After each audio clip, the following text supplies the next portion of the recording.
cumprimento especial ao Sr. Arcipreste, ao Padre António Sérgio e a todos vós do nosso Arciprestado de Braga, e não só, que aqui quisestes vir hoje para escutar o doutor, que agora barreu-se-me o nome, Marco Daniel Duarte, disse-o tantas vezes, Marco Daniel Duarte, que nos vai ajudar a refletir a partir da mensagem de Fátima. Dissemos no tema que propusemos e apresentámos, entre o tempo e a eternidade. Perguntou a Lúcia: que lugar é o de vosso Messê? Ela disse: o meu lugar é do céu. Para que é que vosso Messê cá vem ao mundo? Venho cá para te dizer que venhas cá todos os meses, até fazer 6 meses, e no fim de 6 meses te direi o que quero. Vosso Messê sabe-me dizer se a guerra ainda dura muito tempo ou se acaba breve? Não te posso dizer ainda, enquanto te não disser também o que quero. Perguntei-lhe se ia para o céu, e ela disse-me: tu vais. E a minha prima também vai. E o meu primo? Esse ainda há de rezar as continhas dele. Mais tarde, a completar este relato, Lúcia lembrou-se que tinha também perguntado: a Maria das Neves já está no céu? Sim, está. Parece-me que ela devia ter 16 anos. E a Amélia? Estará no purgatório até ao fim do mundo.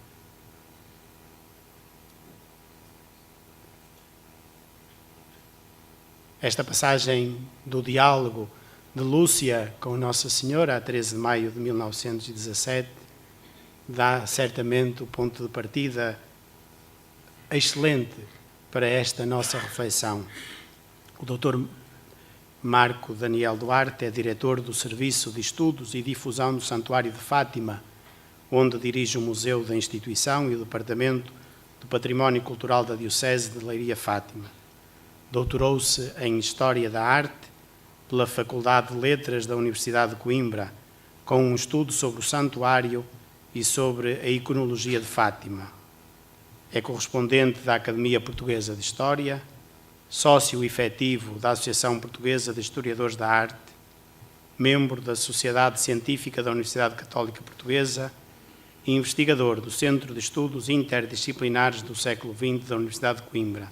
É autor de vários trabalhos, estudos e reflexões em revistas científicas e também editados em livro. Alguns deles são premiados. Tem comissariado diversas exposições subordinadas às temáticas desta sua especialidade. E com esta pequena, mas significativa apresentação, dou a palavra saudando pela presença e agradecendo a presença ao Dr. Marco Daniel Duarte, para quem peço uma salva de palmas.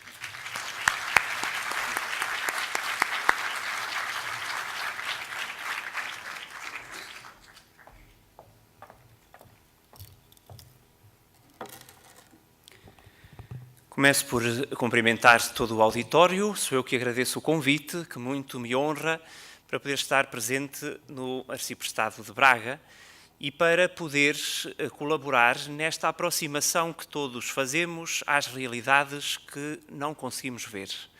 Eu penso que é esta preocupação que está na gênese destes encontros de escatologia, que eu não conhecia e que muito saúdo. Começo por dizer que nasci no primeiro domingo do Advento e por isso tenho uma marca especial, um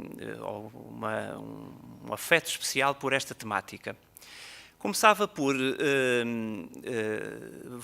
vão-me desculpar que eu tenha, à medida que vou apresentando este tema que preparei à luz daquilo que nos preocupa neste lugar, a escatologia, que vá recorrendo a algumas imagens, como a imagem que vejo diante de mim. Já ouvimos falar há pouco do céu, do purgatório, do inferno. A comunicação popular, que vive de imagens, normalmente diz que o céu está lá em cima, só tem 3 pessoas, pelo que eu vejo. O inferno está cá em baixo, não sei o que é de dizer, Sr. Padre. E depois, no meio, não sei, do purgatório. Enfim, eu começo por fazer esta brincadeira para dizer que, de facto, nós vivemos de aproximações à realidade, mesmo àquela realidade que vemos, quão mais à realidade que não vemos e almejamos ver. A mensagem de Fátima é também uma aproximação a uma realidade especial, à realidade do Deus da vida, como ainda há pouco era aqui sublinhado, através de uma metodologia e de uma apresentação do mistério de Deus, que, na minha opinião, e é isso que proponho neste dia, está entre o tempo e a eternidade. Passava então, sem mais demora, a dizer que a irmã Lúcia, para além de, nas suas memórias, se deter na reflexão sobre o acontecimento especialíssimo, se quisermos dizer inefável, ou pelo menos que se faz a partir de uma aproximação da linguagem, e à medida que se aproxima desse acontecimento, vai narrando aquilo que sucede nas aparições, nas suas memórias nós podemos ver também uma irmã Lúcia antropóloga, verdadeiramente antropóloga. Por exemplo, nós sabemos, a partir da pena de Lúcia, do escrito de Lúcia, algumas das cantigas do tempo dos pastorinhos em Fátima, do tempo da infância dos pastorinhos. Uma delas, que a Lúcia cantou até no final da vida, até há um registro sonoro desta quadra cantada pela Lúcia, diz assim: no céu há uma janelinha, vê-se Fátima por ela, quando Deus se sente triste, vai sentar-se junto dela. É uma quadra popular que é cantada na região de Fátima. Obviamente, a Lúcia, quando vai depois escrevê-la nas suas memórias, hesita e não vai escrever Fátima. Já vou dizer o que é que vai escrever. Porque quando escreve as memórias, já nos anos 30 e tais, 40, já tem uma dimensão de que o mistério extravasa de tal maneira a Covadeiria, Aljustrel, Fátima, que quando vai escrever, lembra-se que em Braga também pode haver uma janelinha, e que quando Deus se sente triste também se pode colocar junto daquela janela a olhar e a contemplar e a intervir no mundo. Fátima é, se quisermos, esta janela. Um rasgo no céu, se quisermos, mais uma vez, a partir de uma aproximação da linguagem, um rasgo no céu, a partir do qual nós conseguimos vislumbrar a eternidade e a eternidade consegue vislumbrar o tempo. O nosso tempo, o tempo que vivemos. A irmã Lúcia, nas suas memórias, isto é letra da Lúcia, vai escrever, não Fátima nem Braga, mas vai escrever vê-se Portugal por ela. É assim que ela depois vai registar. Mas quando canta mais tarde vai tornar a dizer Fátima. Não podemos olhar para aquilo que acontece em 1916, 1917, em Portugal, num lugar completamente ignorado do ponto de vista da geografia política mundial, sem percebermos que, nesse tempo, a mentalidade humana está no auge daquilo que é uma conquista, se quisermos, do pensamento, da filosofia, ao nível da forma de como o homem se vê a si próprio e como o homem vê a sua condição perante o ser criador. De uma forma muito, muito breve, obviamente nós não estamos numa aula de história, mas numa forma muito breve, apelava aos conhecimentos que temos da ideia que o homem tem de si mesmo, por exemplo, durante a Idade Média. Sabemos todos que vivemos durante a Idade Média num sistema de pensamento a que chamamos teocentrismo, em que Deus, teocentrismo, está no centro das preocupações humanas. E quando chega à altura dos humanistas, eu trago aqui uma representação muito conhecida, Leonardo da Vinci, quando chega à altura dos humanistas, consegue-se, o pensamento humano diz claramente que Deus não está no centro de todas as coisas, mas é o homem que está no centro de todas as coisas. Filosoficamente, há aqui uma diferença ao nível do pensamento humano. Não vou aqui caracterizar se é para melhor, se é para pior. É a forma do homem pensar, de se pensar a si e de pensar os outros, e de pensar a sua relação com Deus. E nesta época do humanismo, embora os filósofos daquele momento, estamos pelo século XVI, entendam que é o homem que é o centro de todas as coisas, estamos no sistema filosófico do antropocentrismo, o homem é o centro de todas as coisas, não abandona a ideia de Deus. Ainda que, na representação do homem, eu trago isto, enfim, é mais uma provocação do que outra coisa, o centro do homem é, de facto, não estou aqui a criticar o Leonardo da Vinci, longe de mim, era o que faltava, mas o centro daquela figura é, de facto, o umbigo humano. Isto ajuda a entender o passo seguinte que o homem quis dar do ponto de vista da sua relação com Deus. Nesta época, por exemplo, se recorrermos à criação do homem que está na Capela Sistina, do Miguel Ângelo, vemos claramente que os filósofos deste momento admitem que o homem está no centro do mundo, mas não prescinde da ideia de Deus. É ainda um ser criado. É Deus que cria o ser humano e há uma hierarquia entre Criador e criatura. À medida que os séculos vão passando, sobretudo a partir do século XVII, mas ainda mais 18, 19 e nos princípios do século XX, estamos completamente apostos, humanidade, completamente, e humanidade ocidental, europeia sobretudo, completamente apostos de questionar essa presença de Deus. E então chegamos ao ponto, por exemplo, nas últimas décadas do século XIX, Nietzsche proclamar a morte de Deus. Deus não existe na história humana. É isto que a filosofia vem, uma parte da filosofia, obviamente, a Igreja teve sempre filósofos, teólogos que contrariaram esta forma de pensar. Mas esta forma de pensar tem consequências na vida humana, tem consequências em quem vive cotidianamente e em quem legisla aquilo que é o cotidiano humano. E esta introdução, que eu gostava que fosse mais breve, talvez, do que aquilo que está a ser, permite-nos entender Fátima de uma outra forma. Aquilo que se passa em Fátima é o contrariar de uma filosofia completamente contemporânea, que começa no chamado século das luzes, filosofia iluminista, que leva ao extremo a ideia do homem, que há de inclusivamente ser chamado super-homem, que vai prescindir de Deus e que assenta numa equação que a felicidade é determinada pela suma ciência e a suma potência, uma vez a outra dá a suma felicidade. Isto é o que Essa de Queiroz, um homem do século XIX, escreve num dos seus romances, também com alguma crítica àquela sociedade que está completamente acelerada à procura do progresso e que, para encontrar esse progresso, entende que deve prescindir da presença de Deus.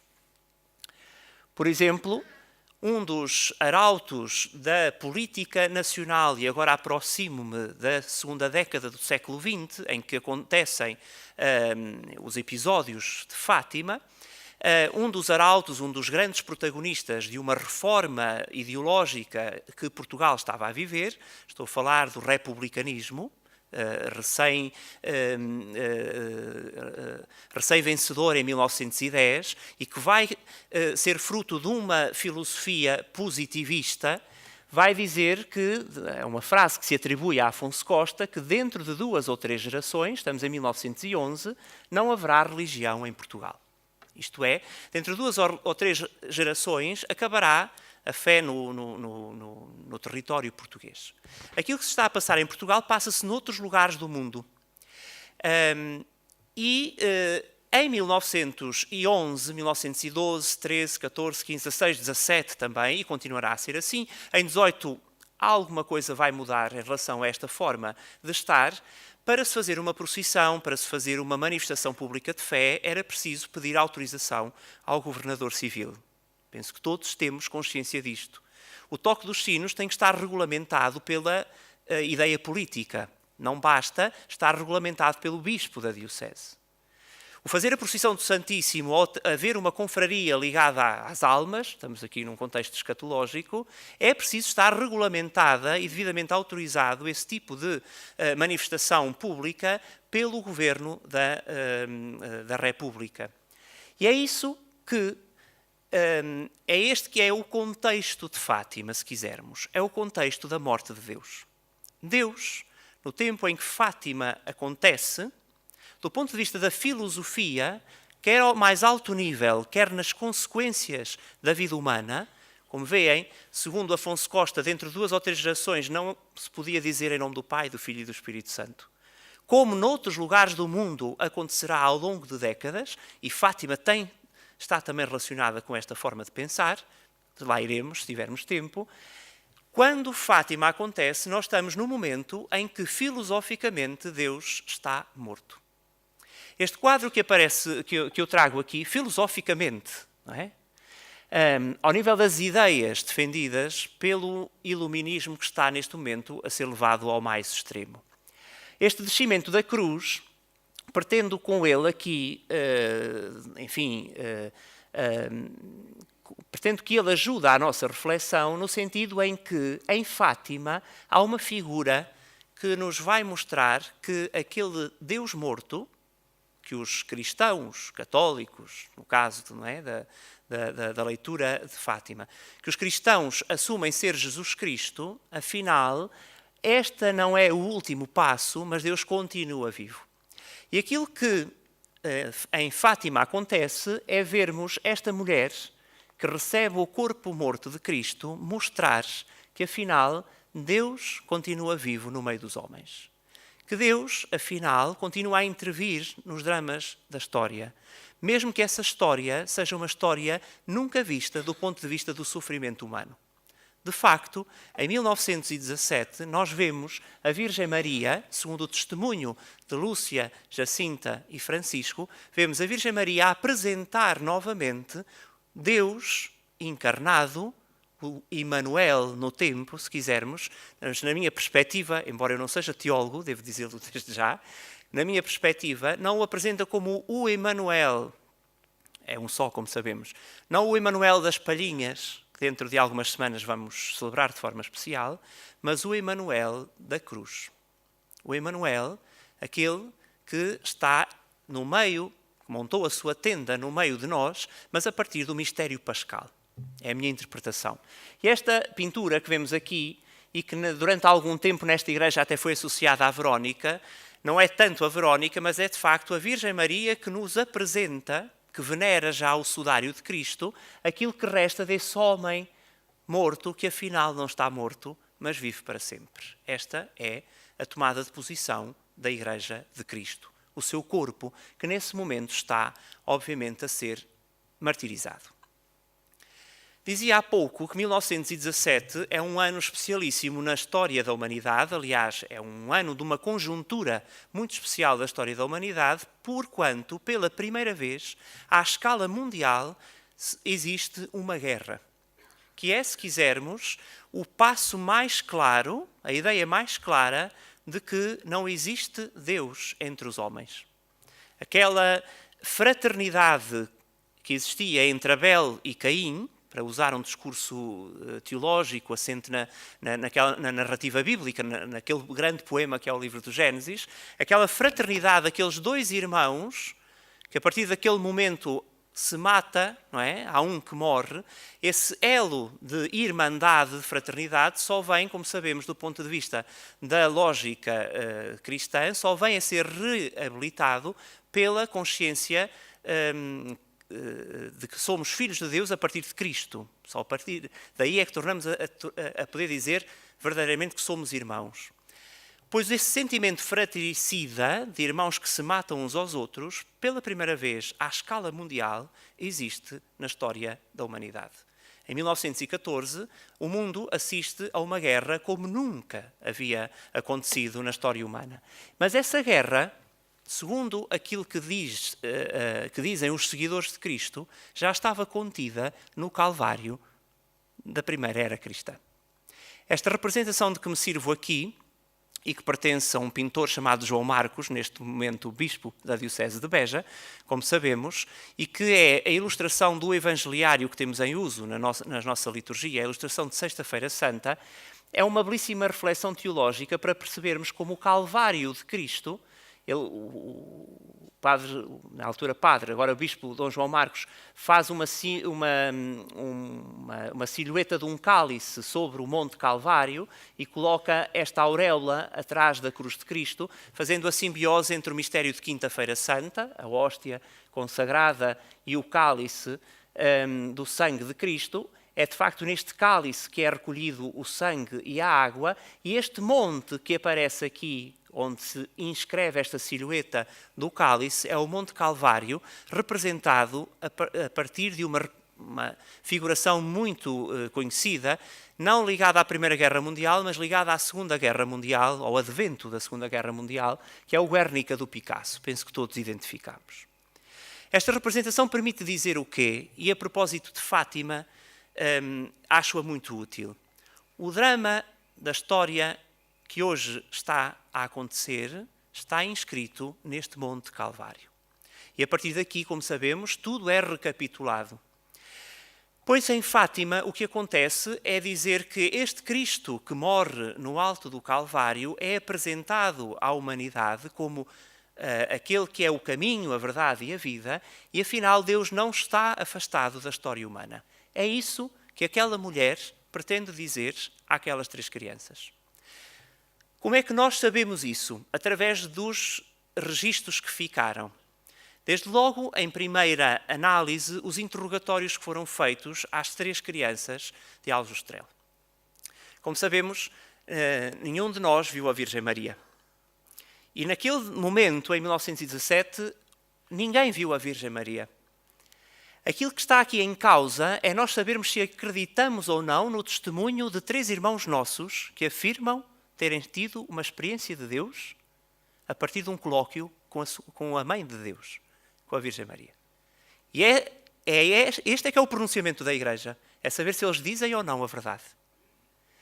E demora muito tempo a acontecer essa conclusão. Mas logo em 1917 há interrogatórios que nos fixaram algumas das preocupações que aquelas 3 crianças dizem que a Virgem Maria lhes transmite. E depois há também o testemunho oral e depois há também o testemunho de uma das protagonistas, enfim, de tudo isto, que é a vidente Lúcia, que há depois de ser Doroteia e depois Carmelita, como sabemos, e que vai registar nas suas memórias este diálogo com que iniciámos a nossa sessão e muitos outros, e que são o quê? Aproximações ao mistério, obviamente. Dentro da fragilidade daquilo que é a palavra humana e dentro da potencialidade que é a palavra humana. É assim que nós comunicamos. E para dizer o inefável, e para dizer aquilo que é difícil de dizer, e aquilo que não se consegue dizer, a irmã Lúcia escreveu daquela forma. E a partir daí temos um relato, um testemunho de que esta mulher que nós vemos figurada em Fátima é uma mulher que está de pé, assim é depois a iconografia da Virgem de Fátima, e é uma mulher que tem as mãos postas à altura do peito em oração. É a Virgem orante. Se quisermos 2 chaves de leitura, tudo isto tem de ser enquadrado, em primeiro lugar, pela ação do Espírito que atua na Igreja e que atuou naqueles nossos 3 irmãos que nos precederam na fé. Não sei se todos, até gostava de fazer aqui, se me permitem, uma pequena sondagem. Quem já leu o comentário do Cardeal Ratzinger ao Segredo de Fátima? Muito bem. Não deixemos passar o ano do centenário, 2017, sem ler. Não deixemos passar. Fátima tem sido muito bem tratada por parte dos Papas. E nós não sabíamos, na altura, quando o Cardeal Ratzinger escreve o comentário ao Segredo de Fátima, é no ano 2000, ele era ainda cardeal, era o prefeito da Congregação para a Doutrina da Fé, e há de vir a ser depois Papa, não é? Como sabemos.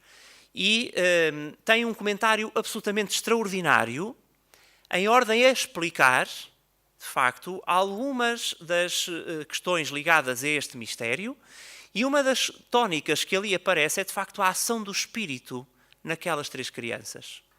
Tal como o Espírito atua em nós hoje, também atuou naquelas 3 crianças. E então podemos dizer, como eu ali tentei sintetizar, a ação do Espírito Santo que atua na Igreja, o cotidiano da comunidade dos filhos de Deus. No cotidiano, o Espírito atua mesmo naquilo que rompe o cotidiano, como aconteceu a Francisco, a Jacinta e a Lúcia, que viram o seu cotidiano interrompido pela surpresa da manifestação, da mariofania, se quisermos. E depois ainda, a outra chave de leitura que me parece também importante é a comunhão, ou se quiser, eu pus aqui convívio para não ligar a palavra ao sacramento, embora, como sabemos, teologicamente até está ligado.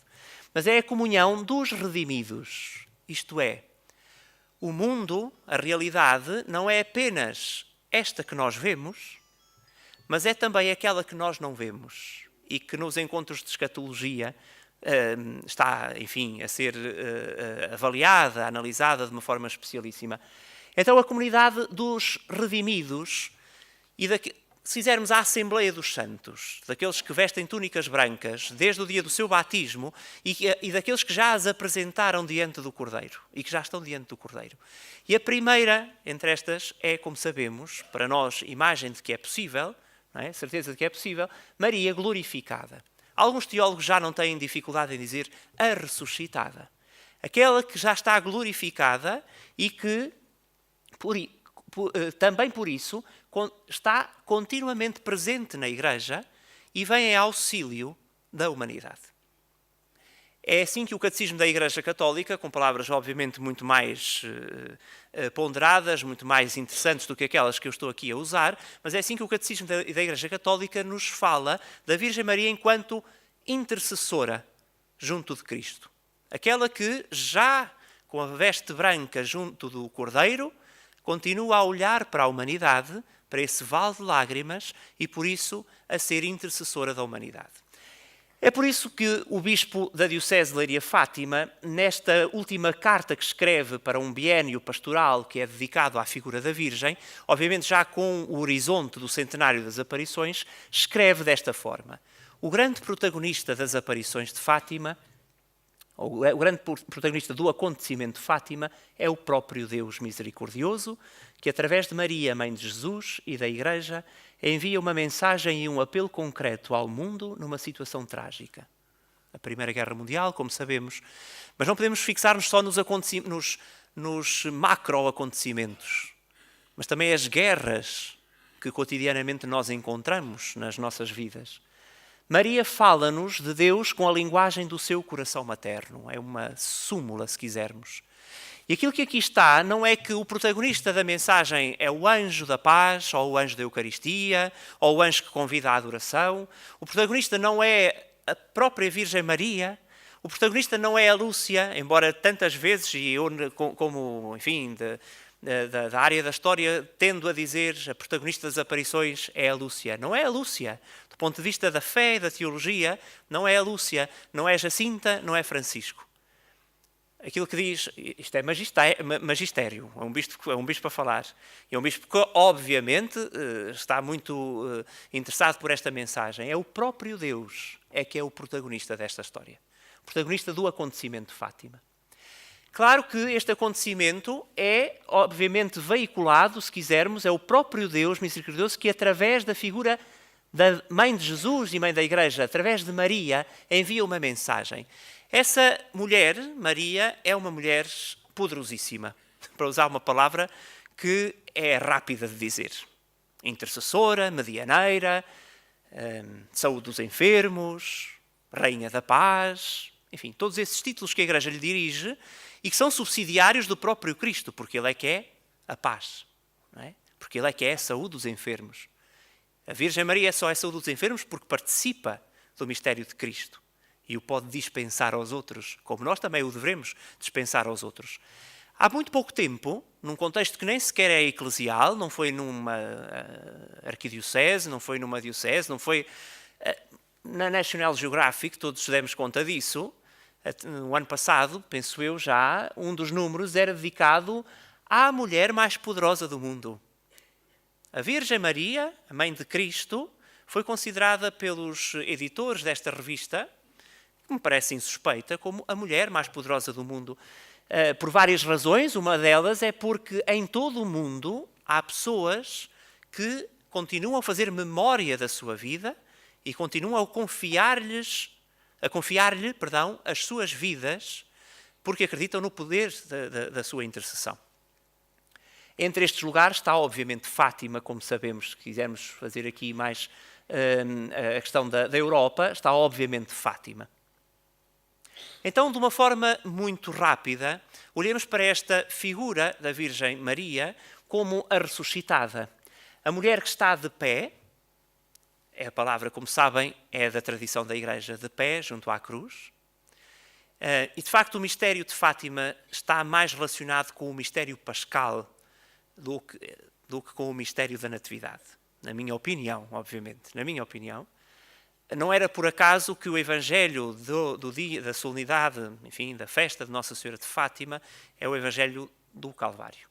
De pé, a mulher que está de pé, a mulher que está adornada com joias e ouro de Ofir, se quisermos, ou se quisermos dizer de outra maneira, a mulher que está adornada das joias da beleza que importa aos olhos de Deus, a mulher imaculada, a mulher da veste branca, a mulher da túnica batismal, se quisermos, a mulher coroada, e aqui também há uma expressão que historicamente também é interessante, porque aqueles que têm os cabelos mais brancos, eu penso que não vejo ninguém nesta sala com cabelos muito brancos, mas imaginem que hão de lembrar-se, ou pelo menos ouvir dizer, da importância que foi, em 1946, a coroação da Virgem Maria de Fátima, aquela imagem de Fátima em 46.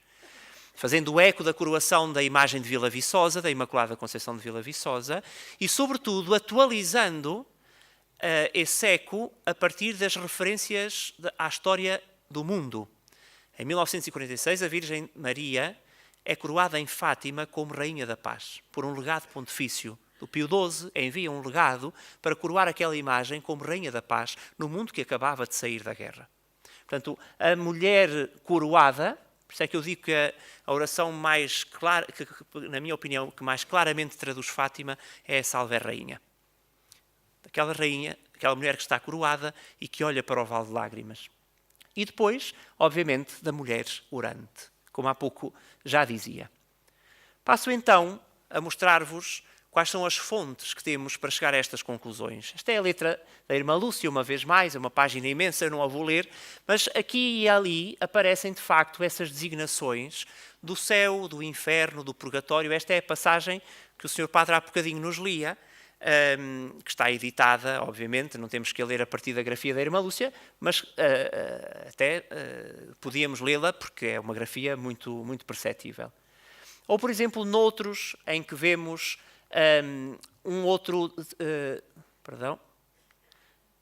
em que vemos várias referências a estas realidades escatológicas, se quisermos,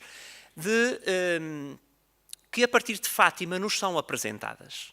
Eu vou, assim, de uma forma muito, muito rápida, passar algumas delas, não sem deixar de dizer que a mensagem de Fátima não se pode resumir ao ano de 1917, mas se tivermos como válidos os testemunhos de Lúcia, os testemunhos da Irmã Lúcia, teremos de aceitar que o acontecimento de Fátima tem um alicerce logo no ano de 1916. Há, segundo a Irmã Lúcia, uma percepção de uma sobrenaturalidade já em 1915, a que ela não ligou quando andava com as suas companheiras. Depois o ciclo angélico, aquilo que podemos chamar de ciclo angélico, que acontece em 1916.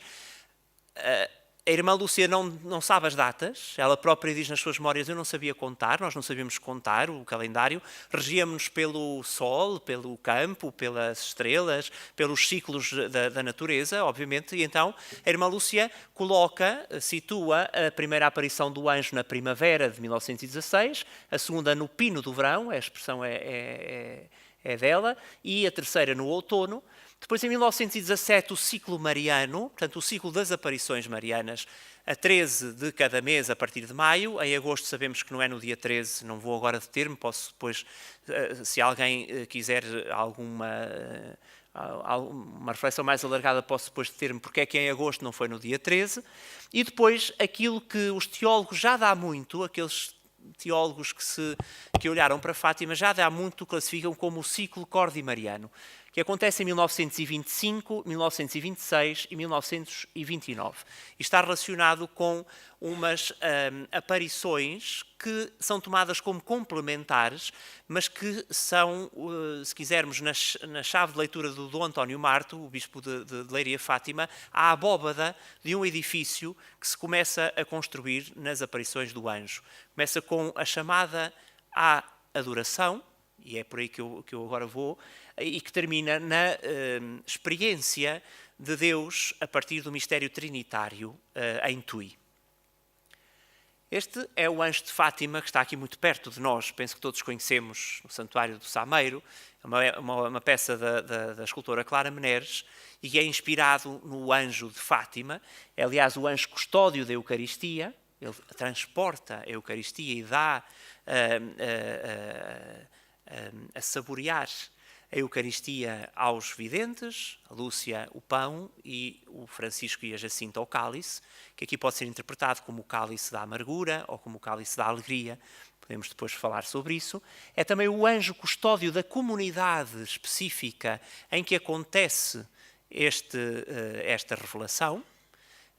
E, portanto, ele intitula-se como o anjo da pátria, o anjo de Portugal, e é o anjo que convida à adoração. Isto é, se quisermos, na lógica daquele mundo que estava a prescindir de Deus, este anjo vem dizer àquelas crianças que, afinal, Deus existe, continua a atuar na história da humanidade e que o homem não é Deus.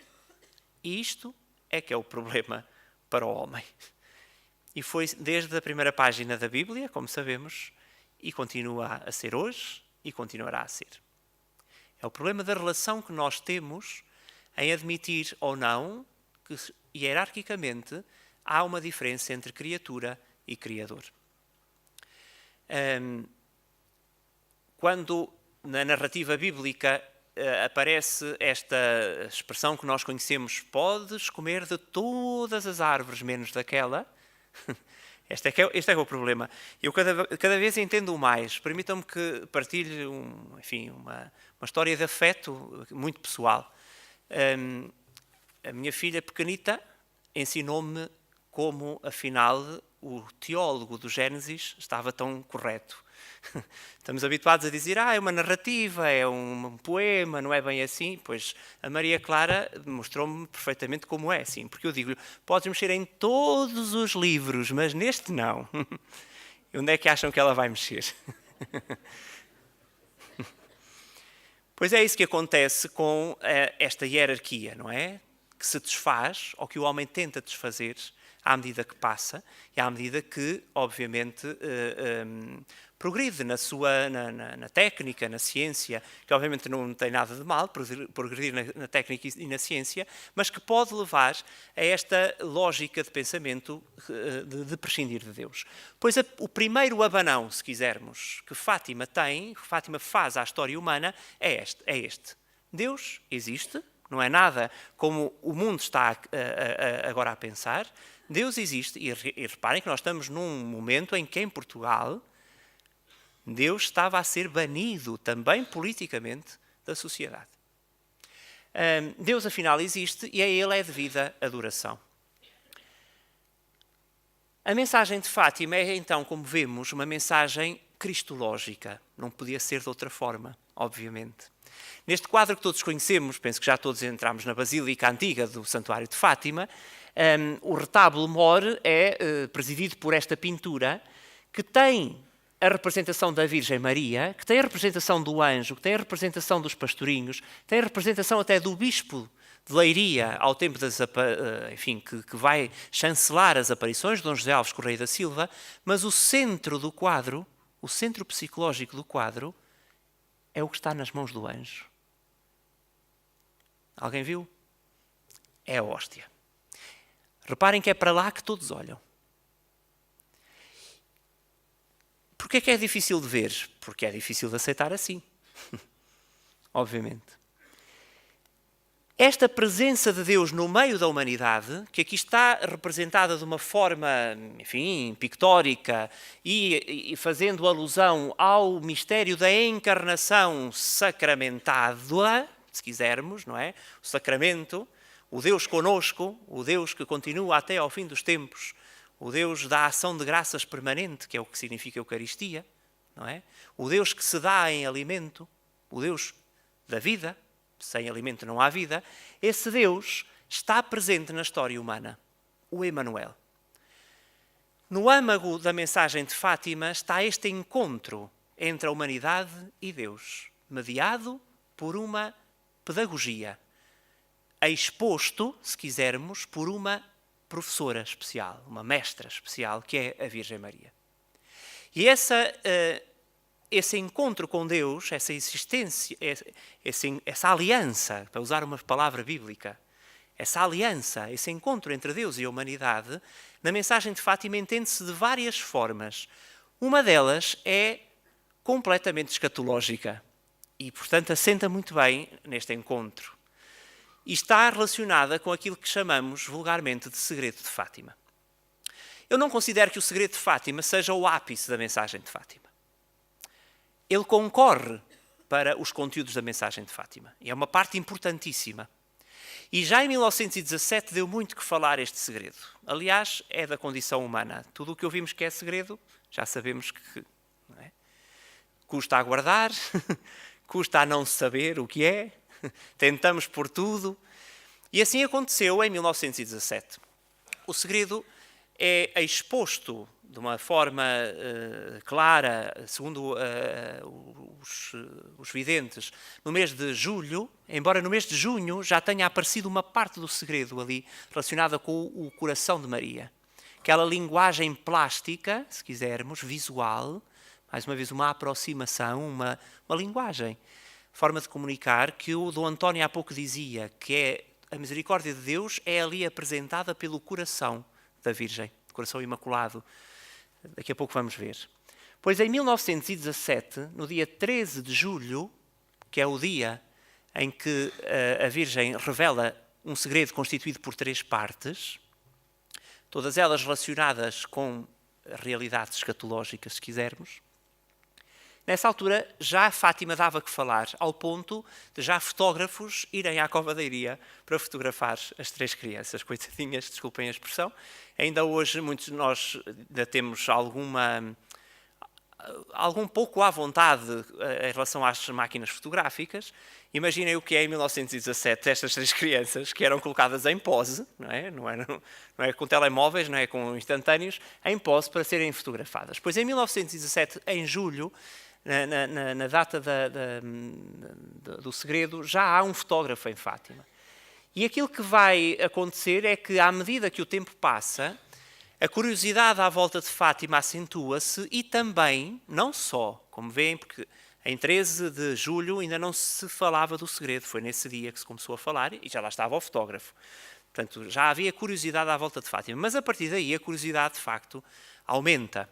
E nós sabemos que logo em agosto já há jornais por todo o país a falar do segredo. Quase todos eles contra Fátima. Fátima, nessa altura, não tem um jornal a seu favor. Os jornais anticlericais, obviamente, estão apostados em desmentir aquilo que se está a acontecer. Os jornais clericais estão sem saber o que fazer. Não é? Os jornais da Igreja não podem, naquela altura, pronunciar-se. Estão, obviamente, expectantes, não sabem o que hão de escrever. E a primeira vez que aparece a palavra segredo escrita num documento que há de vir a ser oficial é num interrogatório a que as crianças são submetidas logo em setembro, reparem, 17 de setembro, num lugar perto de Leiria, pelo pároco de Cortes, que vai perguntar-lhes se de facto a Virgem revelou um segredo e eles vão dizer que sim. Não vou agora dilatar muito esta questão.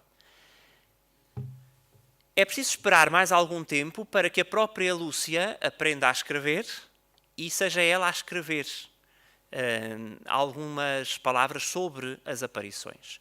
É um pedido que lhe é feito, já estamos a falar de uma Lúcia que está a aprender a escrever e que, a determinado momento, neste seu documento, vai dizer que a Virgem Maria lhes confiou algumas palavrinhas. Estão a ver com um B em vez de um V? A Lúcia está a aprender a escrever. Deixem-me dizer que ela aprendeu a escrever na zona norte do país, é verdade, e portanto não é de estranhar este tipo de grafia. Aliás, ela neste documento final até diz que é o melhor que sabe porque ainda está a aprender, diz ela. Mas algumas palavrinhas que não poderão revelar a ninguém. E é preciso esperar muito tempo para que conheçamos essas palavrinhas. Só o podiam dizer ao Francisco. É o que ela diz naquele documento. E porquê é que o podiam dizer ao Francisco? Por uma questão muito simples. O Francisco não ouvia o que dizia a Virgem Maria. Portanto, via, mas não ouvia, não tinha contacto auditivo com a... E por aqui também vemos a diferença do povo de Deus e a diferença que nós temos uns em relação aos outros. Nem todos temos a aproximação ao mistério da mesma forma. É preciso esperar por 1941 para que a irmã Lúcia vá, de facto, escrever o que é o segredo. E já o vai fazer na terceira memória. Já tinha escrito 2 vezes. As autoridades de Leiria, as autoridades relacionadas com Fátima, o bispo, alguns fatimólogos, depois conhecidos por fatimólogos, estavam desesperados. A verdade é esta. Já, passados tantos anos já se pode dizer desta maneira. E estavam cheios de medo. Se acontece alguma coisa à vidente, ficamos sem saber o segredo. Porque reparem, estamos nos anos 40 e ainda não se sabe nada do segredo. E o segredo, em agosto de 1917, já se falava tanto. Então lá conseguem que a irmã Lúcia, nessa altura, esta é uma fotografia de 46, portanto, estamos a falar de uma irmã Lúcia mais ou menos com esta fisionomia, Doroteia, uma irmã de Santa Doroteia, vai então escrever. E então, já desesperada, provavelmente, com tantas insistências, ela escreve na sua terceira memória. Bem, o segredo consta de 3 coisas distintas, 2 das quais vou revelar. Estão a ver? Muito clara. 2 coisas distintas, 3 coisas distintas, 2 das quais vou revelar. Então, nesta memória, a partir desta memória, conseguimos saber quais são essas 2 que vai revelar. A primeira foi, pois, a vista do inferno. A irmã Lúcia é muito clara relativamente à primeira e à segunda parte, a terceira não vai revelar e, portanto, ficamos sem saber em 1941. Qual é a percepção? Portanto, a irmã Lúcia, em 41, escreve aquilo que lhe foi dado ver em 1917. E aquilo que lhe é dado ver é a vista do inferno e que ela descreve de uma forma icónica. Mais uma vez, através de uma aproximação, a partir da imagem. E qual é a imagem que é usada pela Lúcia? É a imagem dos místicos da Igreja quando falam do inferno. Provavelmente, se o acontecimento se passasse no século XXIII, já haveria outras formas de falar do inferno. Esta forma de falar do inferno é a forma típica dos místicos da Idade Média, da Idade Moderna, da Idade Antiga e que radica, se quisermos, na imagem que o próprio Evangelho nos dá quando Jesus se refere à condenação eterna, ao fogo, à hiena e por aí fora. Portanto, aquilo que a irmã Lúcia descreve é, de facto, esse contacto que o próprio cardeal Ratzinger teve necessidade de tentar explicar. Daqui a pouco já lá vamos. Isto faz com... Há aqui teólogos, certamente, nesta plateia. Eu não sou teólogo, não vou dizer graças a Deus, obviamente. Mas vou dizer que aos teólogos é mais difícil de explicar algumas coisas do que ao povo de Deus. Enfim, Pois o cardeal Ratzinger, que é um teólogo eminente, teve também dificuldades com esta linguagem e, felizmente, que as teve, porque depois se explica de uma forma muito clara para a Igreja. Então, são almas que estão perdidas na condenação eterna e que aquelas páginas que eu passei há pouco, e para não estar a demorar, diziam precisamente isso, a dificuldade ou, se quisermos, a estupefação do próprio Francisco, da Jacinta, da Lúcia, perante a ideia de eternidade. Então perguntava um dos pequenitos à Lúcia, que a Lúcia era um bocadinho mais velha, não é? E perguntava-lhe um deles à Lúcia, então, mas é para sempre? Eles estão condenados para sempre? Então, mas no inferno é mesmo para sempre? Esta ideia da eternidade, perante a questão do tempo, daquilo que é passageiro e que se pode mudar. E a Lúcia dizia, aquilo que a minha mãe me disse e que se ensina na catequese é que é mesmo para sempre. Era isso que a Lúcia ensinava aos primos. Mas depois dizia, tal como o céu também é para sempre. E aqui já vem a outra parte que é mais confortável para nós, não é? Mas o para sempre é a questão da eternidade. Portanto, esta é a primeira parte do segredo. A segunda parte, e já agora, esta forma de começar ajuda-me a explicar o que são as memórias. As memórias não são nem mais nem menos do que 4, nesta primeira fase são 4, depois haverá mais 2, 4 longas cartas que a irmã Lúcia dirige ao seu bispo, ao bispo de Leiria. E é por isso que muitas vezes nas memórias encontramos este tipo de expressão. Bem, excelentíssimo e reverendíssimo senhor bispo, parece-me ter já manifestado a primeira parte do segredo. Portanto, é uma carta, excelentíssima, reverendíssima, tal. E depois diz, a segunda é a devoção do Imaculado Coração de Maria. E esta devoção ao Imaculado Coração de Maria, segundo a vidente Lúcia, está relacionada... esqueci-me de dizer uma coisa. Portanto, em relação à primeira parte do segredo, estamos naquilo que escatologicamente, penso que podemos dizer desta forma, é a eterna ausência de Deus. Deus está ausente da história. O inferno é a ausência total de Deus. Os infernos são a ausência total de Deus. Há teólogos que andam à procura de explicar isto de outra maneira. Não é a minha função.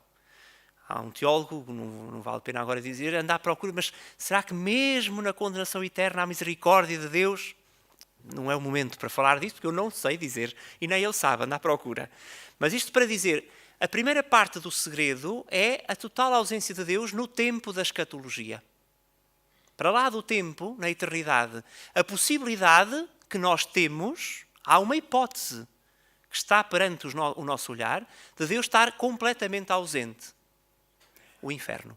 A segunda parte, e a devoção ao Imaculado Coração de Maria, está relacionada com a ausência de Deus, não na escatologia, mas no nosso tempo. No tempo que se vive, no tempo da Igreja.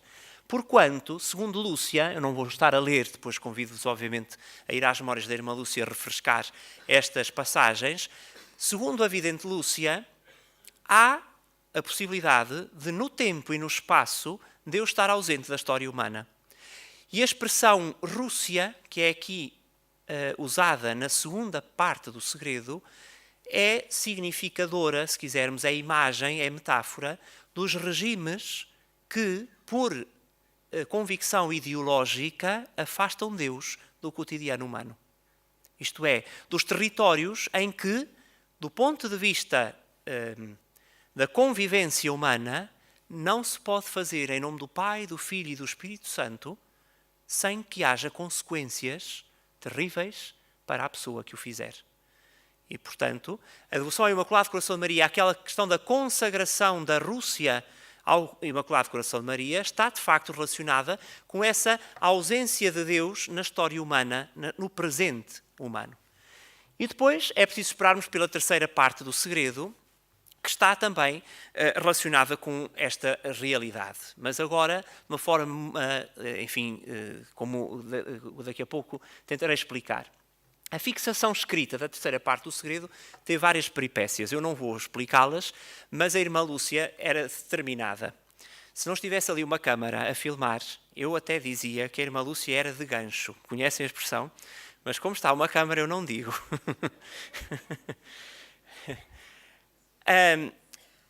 A Lúcia de Jesus é uma mulher da história do século XX como há poucas na história da Igreja.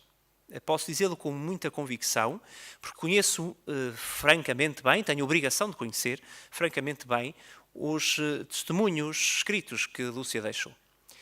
E Lúcia é uma mulher muito determinada e muito convicta de uma missão, e essa missão está relacionada com aquilo que ela entende ser depositária.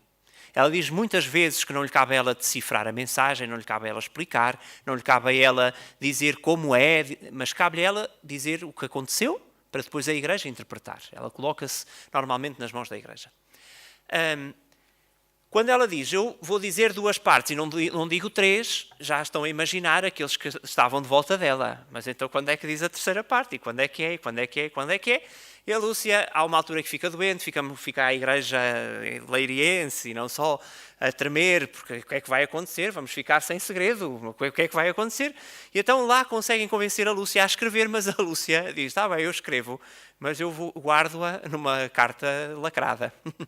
E portanto escreveu, de facto, o segredo e lacrou o sobrescrito. Aliás, uma mulher inteligentíssima, sabendo o que isto poderia vir a dar, fala de uma forma muito, muito interessante, que aliás ainda hoje é usada pela diplomacia quando há cartas sigilosas, que é, escreve a folha, não é um papel de carta, que nós vamos ver, é este papel, um papel de carta, que dobra e coloca num primeiro sobrescrito que lacra, com aquele lacre verde que está ali, ela conta como é que tem acesso ao lacre e por aí fora. Esse envelope, esse sobrescrito é colocado dentro de outro, que torna a ser lacrado, e depois esses ainda são colocados dentro de um... Portanto, quem tem acesso ao primeiro de fora não sabe que por dentro está um outro lacrado, e depois esse ainda é colocado num outro que é um envelope de transporte, só da pessoa que transportou a carta para chegar a Portugal. A Lúcia, quando escreve a terceira parte do segredo, está em Tui, nas Irmãs Doroteias. E ela sabia o que fazia, porque há uma altura em que há um emissário do Dom José que vai levar a carta ao Patriarca de Lisboa e ao Núncio, e nós sabemos, isto está documentado, que coloca a carta assim à contraluz para tentar ver o que é que lá está. E nós temos o registro das medidas do sobrescrito do interior, porque ele mediu o sobrescrito, a julgar que estava a medir o papel de carta. Portanto, a Lúcia sabia bem que tinha que guardar aquele segredo. E porquê é que ela tem dificuldade em escrever o segredo, a terceira parte do segredo, e sobretudo em revelá-la? Na minha opinião, posso intuir que, de facto, o conteúdo desta carta é de tal forma violento que para uma religiosa, no contexto da Igreja pré-conciliar, ainda para mais uma mulher no contexto de uma congregação religiosa, e nós sabemos das hierarquias cerradas que existem nas congregações religiosas, ainda para mais nos anos 40, como veem, será muito difícil escrever a determinado momento que viram um bispo vestido de branco que lhes pareceu o Santo Padre e que esse bispo morre. Aliás, é morto, é assassinado. Imagino que a dificuldade que seria, para mim, eu não teria facilidade em escrever isso. Imagino que nenhum de nós nesta sala, ainda para mais com o afeto que o povo de Deus foi desenvolvendo relativamente à figura do Papa, ao longo de todos estes séculos e no século XIX e XX, de uma forma especial, dificilmente conseguiríamos escrever isso. E a Lúcia tem essa dificuldade. O que é a terceira parte do segredo? Se quisermos, assim, de uma forma muito, muito rápida, é uma grande procissão que passa cenários em ruínas, cidades arruinadas, e essa procissão vai em direção a uma cruz que está no alto do monte. Essa procissão é presidida por uma figura vestida de branco. Nessa procissão incorporam-se homens e mulheres, religiosos e pessoas civis. A irmã Lúcia usa a linguagem do tempo para expressar homens e mulheres, diz senhoras e cavalheiros, penso que é assim que diz, portanto, tipicamente da época, obviamente. E essa procissão é presidida por um bispo vestido de branco, que a Lúcia diz ter a percepção de que seria o Santo Padre. Na carta da Lúcia, neste documento, o Papa cai morto. E quando no ano 2000, foi revelada esta narrativa, houve até algumas dificuldades, houve ali assim umas hesitações para saber, mas cai morto, mas afinal não morreu, morre ou não morre. Estas coisas que nos apoquentam muito. Porque, como sabemos, o dia 13 de maio de 81, há um Papa que cai como morto, não é? Que não chega a morrer, mas que cai como morto. Eu vou ali umas hesitações, a própria forma de comunicar pela primeira vez, no texto do Cardeal Sodano, diz lá cai como morto e não cai morto. Mas o texto da Lúcia é muito claro, cai morto. Enfim, então vamos lá tentar explicar entre o tempo e a eternidade aquilo que se passa. Não o quero fazer com as minhas palavras, mas com as palavras de pessoas muito mais abalizadas, obviamente, através do comentário do Cardeal Ratzinger ao Segredo de Fátima. Na primeira parte, a visão do inferno, os pastorinhos, segundo este grande teólogo, os pastorinhos experimentaram durante um instante terrível uma visão do inferno. Viram a queda das almas dos pobres pecadores. Em seguida, foi-lhes dito o motivo pelo qual tiveram de passar por esse instante, para salvá-las, para mostrar um caminho de salvação. Isto faz-nos recordar uma frase da primeira carta de Pedro que diz: estais certos de obter, como prémio da vossa fé, a salvação das almas. Isto é, segundo o teólogo, os pastorinhos não têm acesso àquela visão tremenda do inferno de forma gratuita. Eles veem aquele cenário possível para o homem e para a mulher, para quê? Para se solidarizarem com a humanidade e irem em resgate das almas. e, portanto, serem arautos do Evangelho e poderem salvar, a chamada medicina preventiva, não é? As almas dos pobres pecadores. Na segunda parte, que é do coração imaculado de Maria, o teólogo diz o seguinte: como caminho para se chegar a tal objetivo, lembram-se qual era o objetivo, que era salvar as almas dos pecadores, não é? Indica-se a devoção ao Imaculado Coração de Maria. Para compreender isto, deveria bastar uma breve explicação.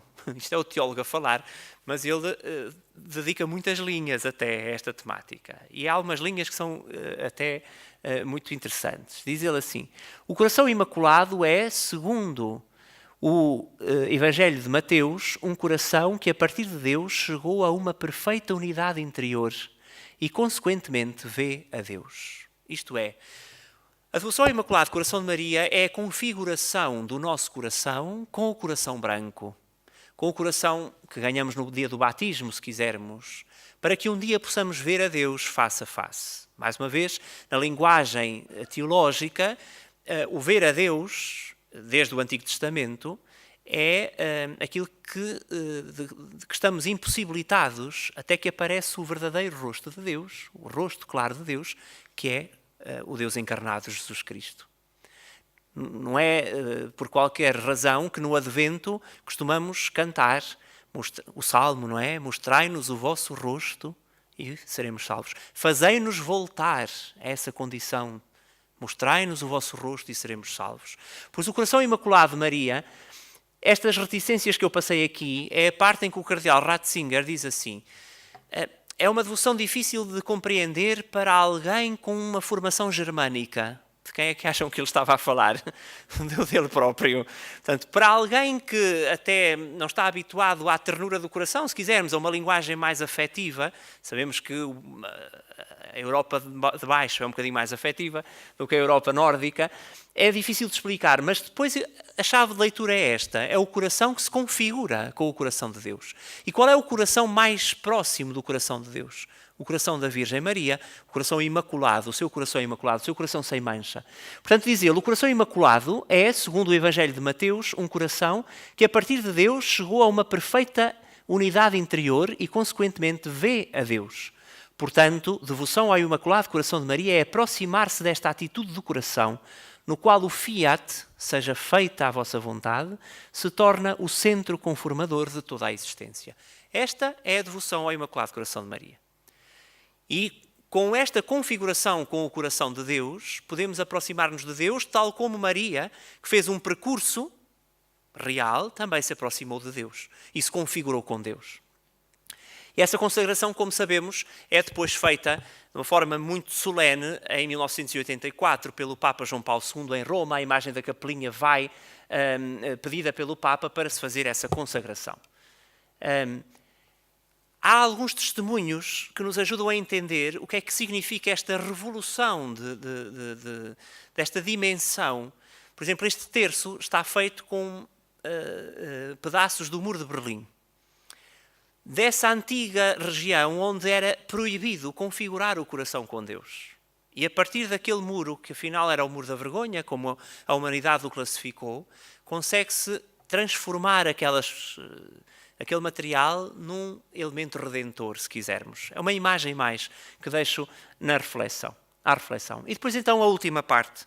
E para não me alongar em demasia, passo de imediato a explicar, a partir das palavras da Igreja, o que é esta última parte. Enquanto a Lúcia faz um título para a primeira parte, é a Vista do Inferno, para a segunda parte, a Devoção ao Coração de Maria, na segunda parte ela não a intitula. Eu intitulei-a assim, a Igreja Mártir. Portanto, essa Igreja que é ali apresentada, segundo o teólogo, esta sobreposição de tempos e espaços numa única imagem é típica destas visões, que na sua maioria só podem ser decifradas a posteriori. E o próprio Ratzinger vai dizer que não é uma sequência fílmica, como se fosse uma biografia, mas é sobretudo uma chave de interpretação para a Igreja do nosso tempo. E diz claramente que o bispo vestido de branco não é uma figura em especial, mas é a figura do Papa, que ao longo de todo o século XX foi conduzido os destinos da Igreja. O cardeal Sodano dilo claramente no dia 13 de maio de 2000, é uma via sacra sem fim, guiada pelos papas do século XX, e o cardeal Ratzinger vai retomar a ideia da via sacra. Na via sacra deste século tem um papel especial a figura do Papa. Na árdua subida da montanha podemos sem dúvida ver figurados conjuntamente diversos papas, começando de Pio X até ao Papa atual, que partilharam os sofrimentos deste século e se esforçaram por avançar no meio deles pelo caminho que conduz à cruz, que é sempre a meta. Claro que, de todos estes papas que vemos aqui, e o Ratzinger estava longe de imaginar que viria também a ser um dos bispos vestidos de branco, e quão sofrido foi também o pontificado do Papa Bento XVI, como sabemos, é óbvio que a biografia específica deste Papa, de João Paulo II, São João Paulo II, que no dia 13 de maio, depois de uma multidão imensa ter estado a rezar na Cova da Iria, como sabemos, conhecemos todas essas multidões, na tarde desse dia acontece o atentado à sua vida, obviamente este Papa se interessou pela mensagem de Fátima e se reviu na terceira parte do segredo.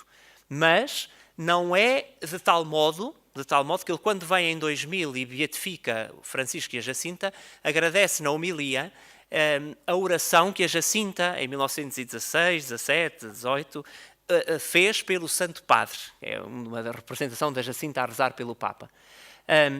Então, o próprio Papa João Paulo II, há de dizer, foi uma mão materna que guiou a trajetória da bala e o Santo Padre agonizante deteve-se no limiar da morte. Esta é a bala que atingiu o Papa, como sabemos, foi depois oferecida ao Santuário de Fátima e está incrustada na coroa preciosa que a imagem tem nos dias solenes. E o Papa João Paulo II revê-se nesta terceira parte do segredo. E o cardeal Ratzinger diz claramente aquilo que nos interessa aqui então explicar. Até o final o Papa morre. A Lúcia, naquele papel, escreve claramente que o Papa morre. Mas o Papa afinal não morreu. O que é que aconteceu aqui? O facto de ter havido lá uma mão materna que desviou a bala mortífera demonstra uma vez mais que não existe um destino imutável.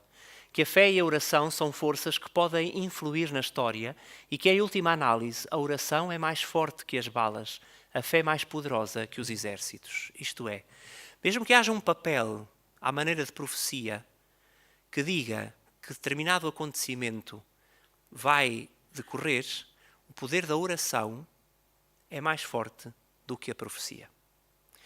Isto é, Deus pode intervir na história humana, pode continuar a intervir na história humana e serve-se do seu povo para poder fazer acontecer a história e para poder fazer rumar a história em ordem à cruz. É isso que a mensagem de Fátima é. De uma forma muito, muito clara, o cardeal Ratzinger diz: chegamos assim a uma última pergunta. O que é que significa no seu conjunto, nas suas três partes, o segredo de Fátima? O que é que nos diz a nós? O que permanece é a exortação à oração como caminho para a salvação das almas. E, no mesmo sentido, o apelo à penitência e à conversão. São as palavras do Evangelho, sobretudo a conversão, a primeira palavra da pregação de Cristo. No mundo, citando João, no mundo tereis aflições, mas tendo confiança, eu venci o mundo. A mensagem de Fátima convida a confiar nesta promessa. A mensagem de Fátima convida a que tenhamos plena consciência de que Deus continua atuante, mesmo que a filosofia possa ter decretado a sua morte.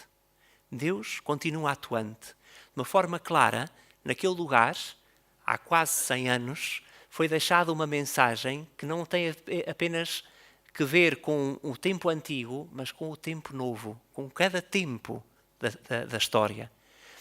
E porquê é que isto acontece? Porque aquela mensagem radica no Evangelho de Cristo, que ali é apresentado de uma forma pedagógica, com determinadas ferramentas, com determinados instrumentos, que, na minha opinião, nos podem levar a ter este tipo de conclusão. Em primeiro lugar, a presença de Deus na história humana, no tempo e na eternidade. Aquela janelinha que existe no céu.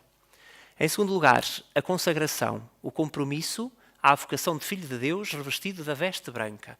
O meu coração só se consagra porque ele pretende ser imaculado. Em terceiro lugar, a imagem da igreja que se sacrifica, se quisermos outra expressão, pode ser mais bonita e mais fácil, que se oferece, e mais bela talvez, que se oferece, que entrega a oração e a ação pelo mundo. Este é o segredo de Fátima, apresentado em chave cristológica, como há bocadinho refletia convosco, e de uma forma muito clara, a partir de umas imagens que permitem dizer aquilo que o Papa Bento XVI, a última vez que veio a Fátima, e nas intervenções seguintes disse: em Fátima há 3 crianças que têm uma mulher por professora. É a Virgem Maria, que é a mestra, que ali mandou erguer uma capela, à volta da qual se reúne a Igreja em oração. Na minha opinião, sem desprimor para todas as outras realidades de Fátima, esta é a mais complexa e a mais forte. É que em Fátima nós conseguimos ser povo de Deus, Igreja reunida. Foi isso que o Papa Bento XVI, quando veio a Fátima, disse de uma forma muito forte, que viveu naqueles dias um novo e renovado Pentecostes. Eu sirvo-me desta imagem antiga para dizer que o Pentecostes, de facto, se associa à figura da Virgem Maria, que é também uma imagem do povo de Deus reunido, e o Pedro, aqui a apontar para a importância da Virgem Maria. Muitos séculos antes do Papa Bento XVI o dizer relativamente a Fátima. As palavras dele são clarividentes e com elas termino. O que viveu de facto aquela imensa multidão na esplanada do santuário, onde todos éramos realmente um só coração e uma só alma. Foi um renovado Pentecostes. No meio de nós estava Maria, a mãe de Jesus. Ali, naquele lugar, naquelas assembleias que ali se reúnem, demonstra-se claramente à humanidade que Deus existe. Obrigado pela vossa atenção.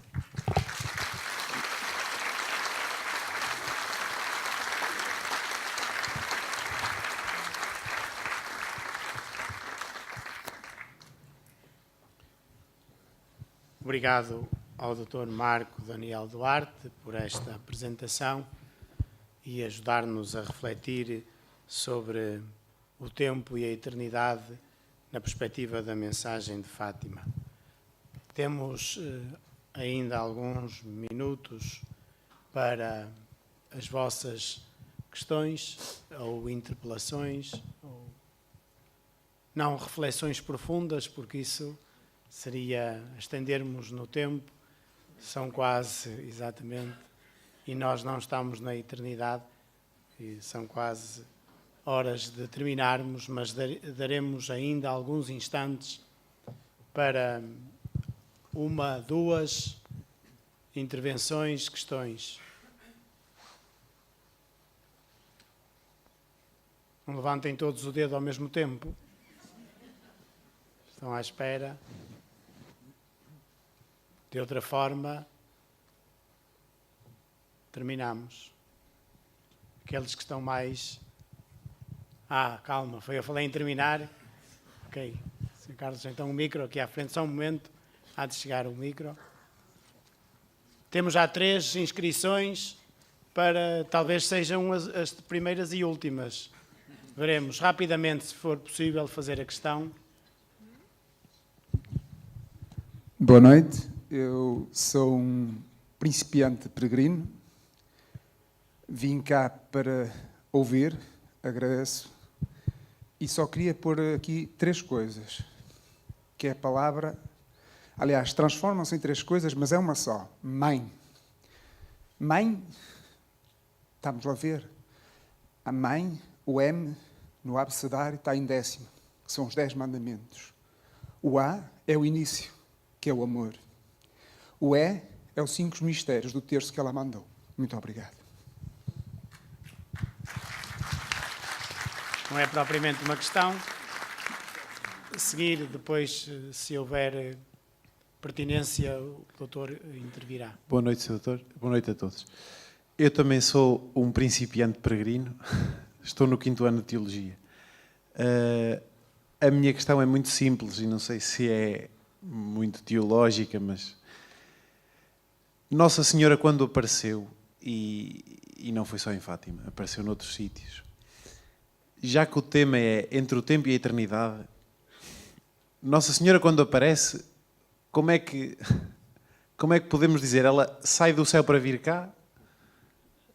Ela fica só no tempo? Continua na eternidade? Porque isto pode nos ajudar a entender o tempo como eternidade também. Pronto, não sei se... Obrigado. Sim, há uma, creio que atrás, não era? Exatamente. Antes de mais, os meus cumprimentos ao Sr. Dr. Marco Daniel Duarte, que não é teólogo, mas exatamente por isso conseguiu explicar de uma forma que todos nós percebemos aquilo que pretendia dizer. E eu queria fazer uma pergunta acerca da imagem de Nosso Jesus Cristo. Está muito atual Santa Faustina Kowalski, em que Nosso Senhor apareceu e queria que ela mandasse pintar uma imagem que fosse mais aproximada da visão que ela teve de Nosso Jesus Cristo. Foram solicitados vários pintores e foram recusados, até que chegou ao sexto e disse que era aquele. Esta, na realidade, e que é o Jesus que confio em vós, é a imagem do Nosso Jesus Cristo?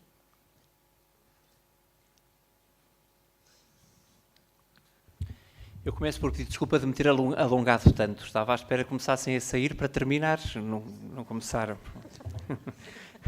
Peço desculpa, de facto, de me ter alongado. Em relação eu começo pela última porque é mais fácil para mim, mas não lhe sei responder. A imagem de Nosso Senhor Jesus Cristo, como é que ela é? Sabemos que a Igreja desde sempre recorreu à figuração para se aproximar também de Deus. E isso caracteriza a nossa forma de viver, de pensar e de experimentar a fé. Houve várias alturas na Igreja em que foi questionado, foi colocado em hipótese de deixar-se as imagens e o benefício das imagens para o povo de Deus, e a Igreja resistiu sempre a isso e, portanto, assimilou sempre que a representação artística, a representação através de ícones, era não só válida como conveniente para poder aproximar a humanidade do mistério. No que respeita ao ícone da Divina Misericórdia, do Senhor da Divina Misericórdia, eu não conheço a história, portanto não posso pronunciar-me exatamente sobre a forma como está fixada essa iconografia que deriva, como sabemos, das revelações a Santa Faustina. Há ali uma importância fundamental de ser o Cristo ressuscitado, como sabemos, que dispensa a sua misericórdia, e depois a associação ao domingo da dúvida do Tomé, não é? Que é a fixação da data. Passo à outra questão, que diz que é peregrino e que a pergunta era fácil, a pergunta é muito difícil, mas fica bem a um peregrino. No sentido em que o peregrino é aquele que se interroga e começa uma caminhada. Portanto, provavelmente no final da sua vida vai descobrir isso, talvez na eternidade. Imagino que antes não. A teologia atual, do ponto de vista da história, eu sou da área da história, embora, obviamente, como se percebeu, falei aqui como batizado, não falei aqui como cientista da área da história. Usei as ferramentas dessa ciência que nos permitem expor este tipo de matérias, mas obviamente falei aqui como uma pessoa implicada nesta forma de ver o mundo e de experimentar o mundo e de experimentar Deus. A pergunta que coloca é a pergunta que colocam os teólogos em relação a tudo o que é sobrenatural, não é? Se é palpável ou não. E repare, ao fim e ao cabo, posso tratá-lo por o meu amigo, o meu amigo está a entrar no discurso que nos foi vendido a partir do iluminismo. Isto é, eu tenho que saber se se pode tocar, se se pode medir, se se pode pesar, se pertence ao tempo ou como é que é. Portanto, ao fim e ao cabo, a nossa lógica de pensar é esta. E por isso peço desculpa pela aquela introdução que talvez possa ter parecido um bocadinho dilatada, mas é isto que nos faz pensar no que é o mistério de Fátima. Fátima é uma pedrada no charco, se quisermos, a imagem é pouco bonita, mas é uma pedrada no charco sobre uma filosofia que tem muito de benéfico. Eu não quero aqui também fazer passar a imagem que estou aqui contra a ciência e contra a evolução da ciência. O que eu quero aqui dizer é que essa felicidade que nos é vendida pela lógica de que é tudo mensurável, já não se sustenta. E a própria ciência já entrou em contradição com ela mesma. O que Fátima vem dizer é aquilo que a Igreja sempre disse. O que Fátima vem dizer é uma apresentação daquilo que é o mistério de Cristo. Se fizermos o mistério de Deus na vida do mundo, mas não é de um Deus qualquer, não é desse Deus desconhecido, é do Deus conhecido, é do Deus que conhecemos, é do Deus que tem um nome, é desse rosto de Deus que já vemos a partir de Cristo. Agora, de uma forma mais, para ir ao encontro daquilo que perguntava, o que é que os teólogos têm dito? Que de facto é a Virgem glorificada, aquela que aparece. A forma como ela é descrita já está relacionada com a forma como o Espírito atua naquele que vê, naquele que sente, naquele que presencia, naquele que experimenta o mistério. A linguagem é toda ela muito limitada para dizer o inefável. Esta reflexão pode ser feita, inclusivamente, com a questão do próprio mistério de Cristo ressuscitado. Quando aparece, como é que é? Mas ele deixa-se tocar, o corpo estava lá no tempo. Não é? Se acreditamos nos Evangelhos. Portanto, a questão aqui, penso que não pode estar naquilo que nós nunca conseguiremos entender. A minha experiência está resolvida, não é?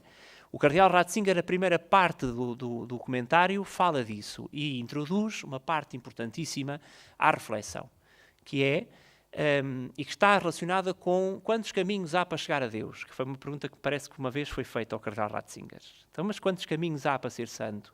E ele diz, tantos quantos homens e mulheres há no mundo. Depende das ferramentas que cada um tem, depende da mochila que cada um tem, depende da caminhada que começou mais cedo ou mais tarde, ou se a caminhada nunca chegou a acontecer. A forma de interpretar aquela experiência foi-nos dita desta maneira, com a linguagem da irmã Lúcia, com a linguagem da Jacinta e com a linguagem do Francisco. Agora, o que me parece é que aquelas três crianças experimentaram, de facto, e a forma de dizerem o que experimentaram, muitas vezes até entram em contradições de coisas muito pequeninas. A saia de Nossa Senhora era mais alta ou mais baixa, por exemplo. Que, obviamente, para os interrogadores da época, vamos imaginar um padre que vai a Aljustrel interrogar, Nossa Senhora apareceu com a saia curta, mas isto não pode ser. Não é? E ele ia lá para tentar demonstrar que eles estavam a dizer mentiras. Portanto, aqui está a prova de Nossa Senhora não pode aparecer o padre Manuel Nunes Formigão, que muitos conhecerão da história da Igreja em Portugal. O padre Manuel Nunes Formigão vive intrigado, completamente intrigado, porque como é que Nossa Senhora pode aparecer com uma saia curta? A própria irmã Lúcia, ao longo da história, vai corrigindo, vai ajudando os autores, os artistas. Só estou a trazer estes exemplos para tentar explicar a tal questão que está a colocar, que é a da materialidade da aparição.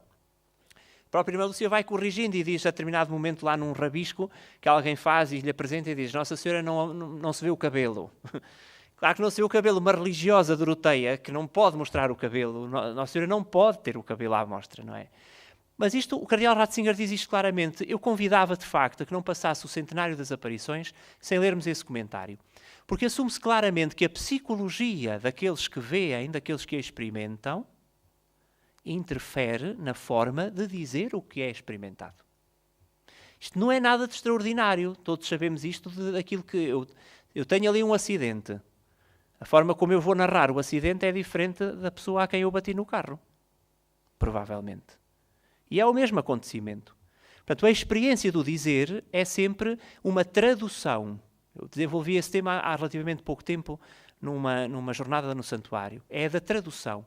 A irmã Lúcia, o Francisco, a Jacinta são tradutores. E nessa tradução entra a subjetividade que qualquer tradutor tem quando faz um trabalho de tradução. Essa subjetividade não quer dizer que faça do acontecimento uma mentira, nem que faça do acontecimento uma verdade. Não é isso que aqui está em causa. Agora, essa parte é assumida no comentário do cardeal Ratzinger.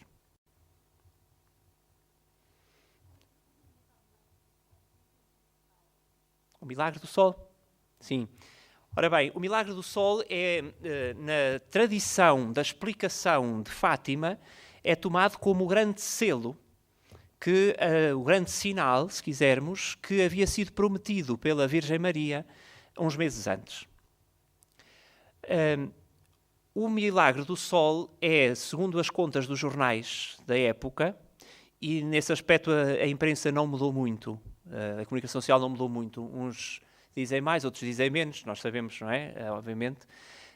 Mas os jornais que davam menos pessoas em Fátima falam em 70 mil pessoas, no dia 13 de outubro de 1917. É uma multidão. 70 mil pessoas. Os jornais que dão mais falam em 120 mil e 130 mil pessoas, portanto, vejam bem. Portanto, se não formos para aqueles que dão mais pessoas em Fátima, 70 mil pessoas.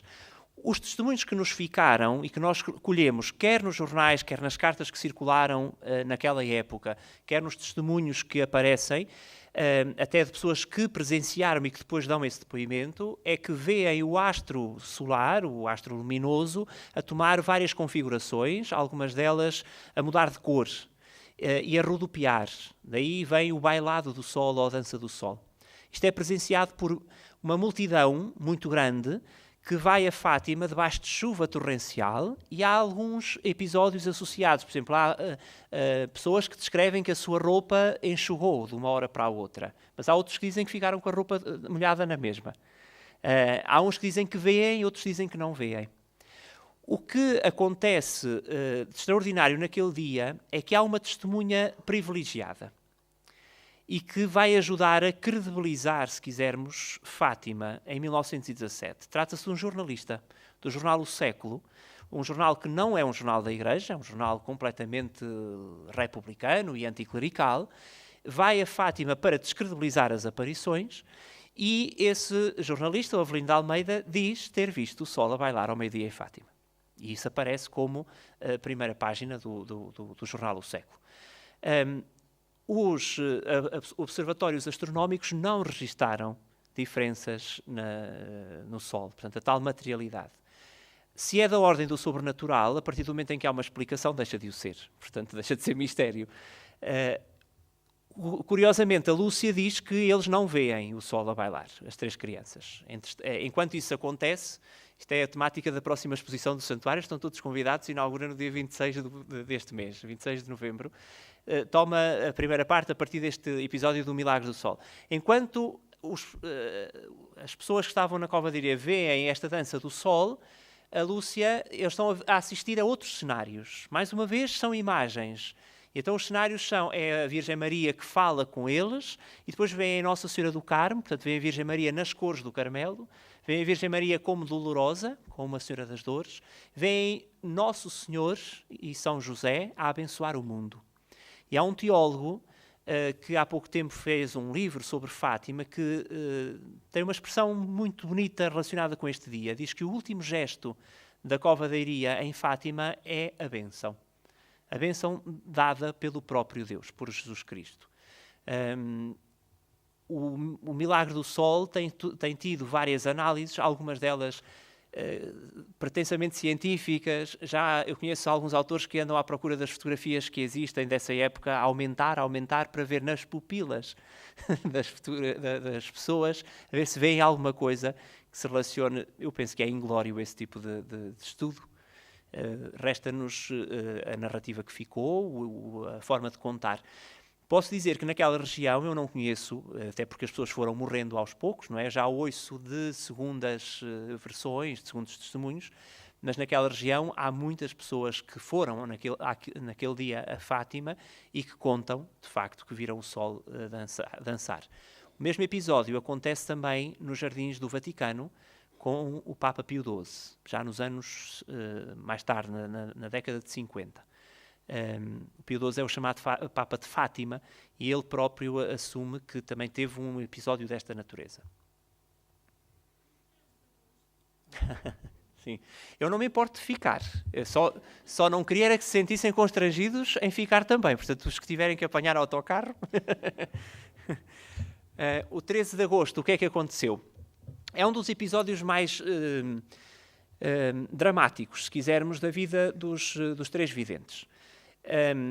A Virgem Maria, segundo o testemunho dos videntes, diz-lhes que vão à Cova da Iria nos dias 13 de cada mês. Assim acontece em maio, em junho, em julho e em agosto.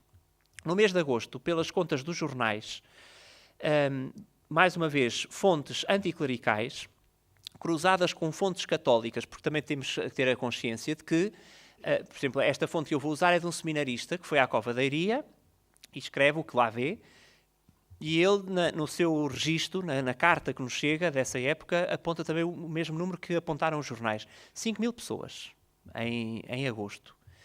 E no dia 13 de agosto há uma multidão na Cova da Iria e o administrador de Ourém, do Conselho de Ourém, que a historiografia de Fátima nos anos 60 e 50 tratou um bocadinho mal, neste aspecto em que o coloca como se fosse o diabo encarnado, não é?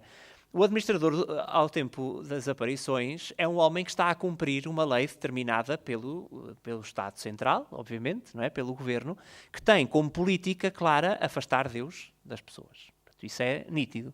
E, portanto, aquilo que ele está a fazer é um funcionário do Estado e havia uma lei aprovada que dizia que não pode haver ajuntamentos de pessoas para rezar, que não sejam consentidos pelo governador civil. 5.000 pessoas estavam ali, era para rezar. E então, o que é que o administrador de Ourém tem nas mãos? Aquilo que nós vulgarmente dizemos, um problema. Ele está, no seu território de governação, está a assistir a ajuntamentos frequentes de milhares de pessoas que vão com intenções de rezar.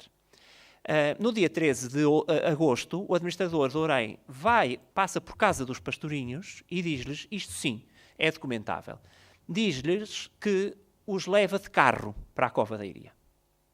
Os pastorinhos primeiro dizem que não querem, que vão a pé por meio da multidão, aquilo é uma azáfama, as descrições dão-nos claramente cenários da azáfama, mas ele insiste e leva-os então de carro, mas não vai para a Cova da Iria e leva-os para Ourém.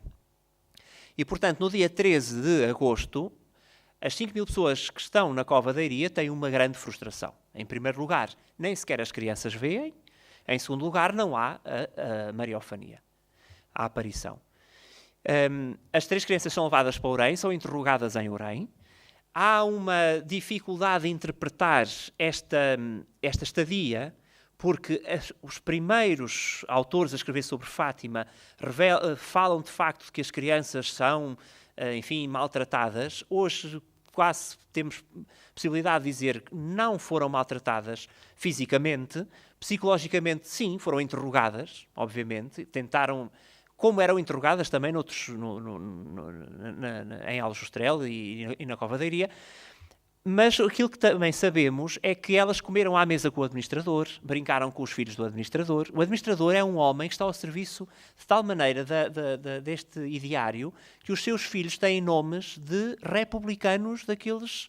Por exemplo, tem uma filha chamada Pátria, tem um filho chamado Viriato, a questão da pátria, tem uma filha chamada Democracia. Portanto, estamos a falar de um homem que é um Afonso Costa local.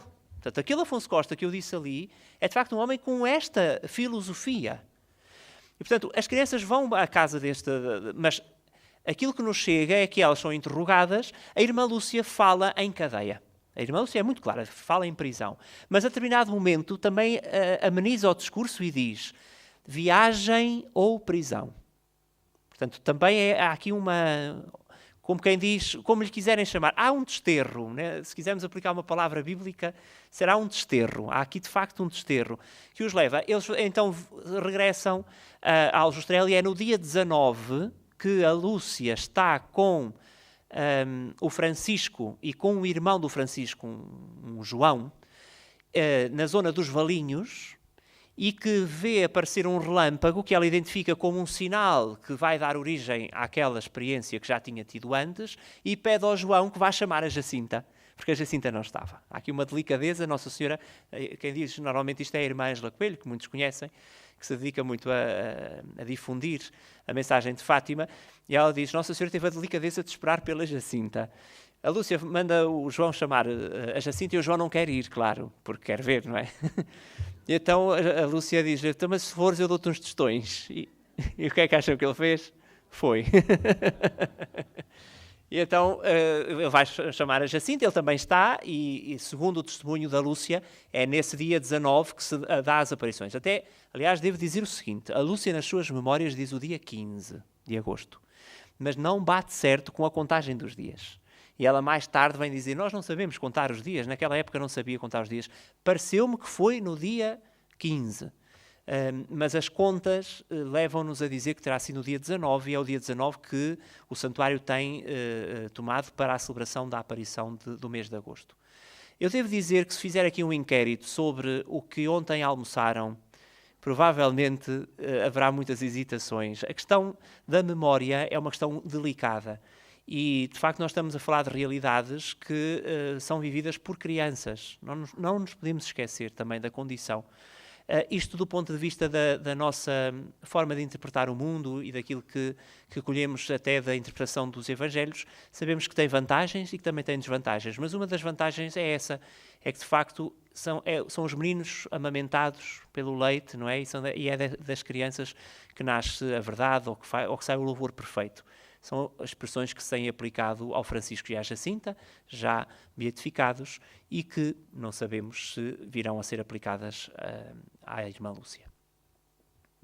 Vamos terminar este nosso encontro e esta oportunidade de refletirmos sobre o tempo e a eternidade a partir da mensagem de Fátima, com a colaboração do nosso doutor Marco Daniel Duarte.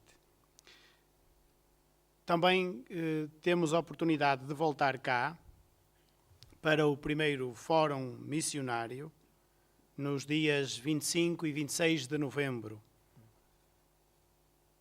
O tema, o que nos une a todos. E tem a mais-valia da conferência de abertura que será proferida pelo Presidente da República, o Dr. Marcelo Rebelo de Sousa, e com a presença do Sr. Arcebispo Dom Jorge Ortiga, moderado pela Doutora Felisbela Lopes. Assim, nesse primeiro dia, no primeiro momento deste primeiro Fórum Missionário, que depois continua no dia 26, às 11 horas, com uma nova conferência, Refugiados no século XXI, às 11h30, Desporto no Mundo Globalizado, e após o almoço, às 14h30, a Mulher na Sociedade, às 16h30, a Comunicação Social, Convivência entre o Local e o Global, e depois, às 18 horas, antes do momento musical que encerra, há também uma conferência de encerramento, O que nos une a todos, por Dom Carlos Filipe Ximenes Belo, como conhecem, Bispo emérito da Diocese de Dili, Timor-Leste. Mais um motivo para voltarmos cá nestes dias 25 e 26 de novembro para o primeiro Fórum Missionário. Agradeço em meu nome, em nome do Arciprestado de Braga e, portanto, também em nome de cada um de vós, ao Dr. Marco Daniel Duarte, pela beleza da sua exposição e por nos ter ajudado a caminhar do tempo para a eternidade. Uma salva de palmas.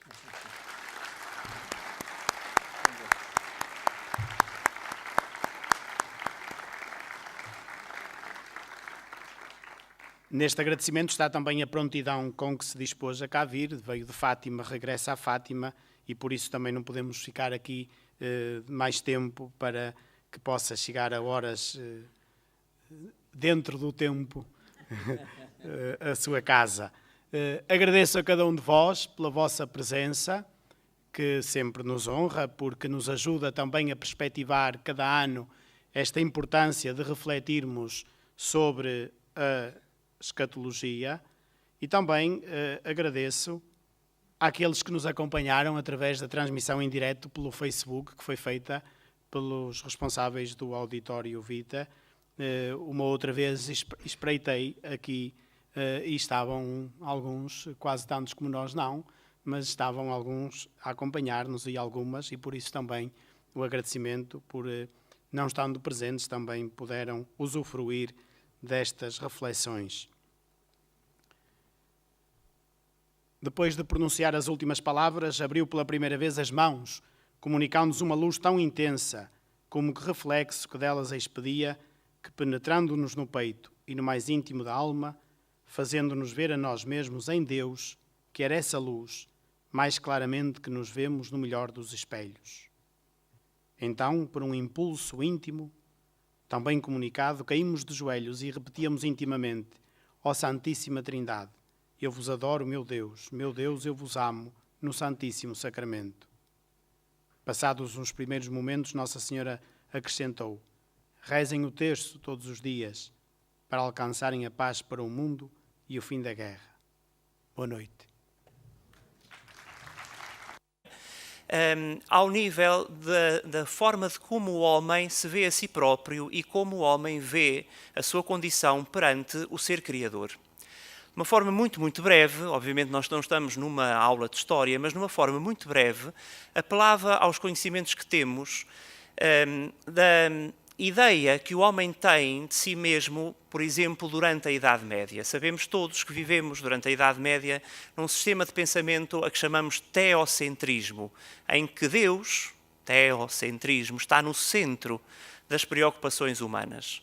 E quando chega à altura dos humanistas, eu trago aqui uma representação muito conhecida, Leonardo da Vinci, quando chega à altura dos humanistas, consegue-se, o pensamento humano diz claramente que Deus não está no centro de todas as coisas, mas é o homem que está no centro de todas as coisas. Filosoficamente, há aqui uma diferença ao nível do pensamento humano. Não vou aqui caracterizar se é para melhor, se é para pior. É a forma do homem pensar, de se pensar a si e de pensar os outros, e de pensar a sua relação com Deus. E nesta época do humanismo, embora os filósofos daquele momento, estamos pelo século XVI, entendam que é o homem que é o centro de todas as coisas, estamos no sistema filosófico do antropocentrismo, o homem é o centro de todas as coisas, não abandona a ideia de Deus.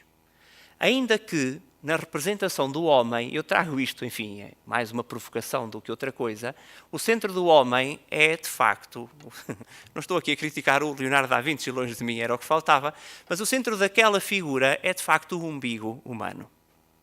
E isto ajuda a entender o passo seguinte que o homem quis dar do ponto de vista da sua relação com Deus. Nesta época, por exemplo, se recorrermos à criação do homem que está na Capela Sistina, do Miguel Ângelo, vemos claramente que os filósofos deste momento admitem que o homem está no centro do mundo, mas não prescinde da ideia de Deus. É ainda um ser criado. É Deus que cria o ser humano e há uma hierarquia entre Criador e criatura.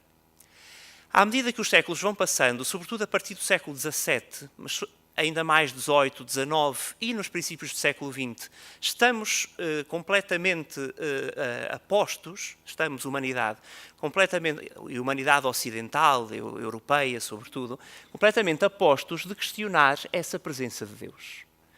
E então chegamos ao ponto, de, por exemplo, ali nas últimas décadas do século XIX, Nietzsche proclamar... Historiadores da arte, membro da Sociedade Científica da Universidade Católica Portuguesa e investigador do Centro de Estudos Interdisciplinares do século XX da Universidade de Coimbra.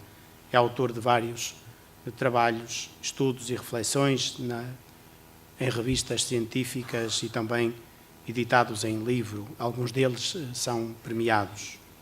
Tem comissariado diversas exposições subordinadas às temáticas desta sua especialidade.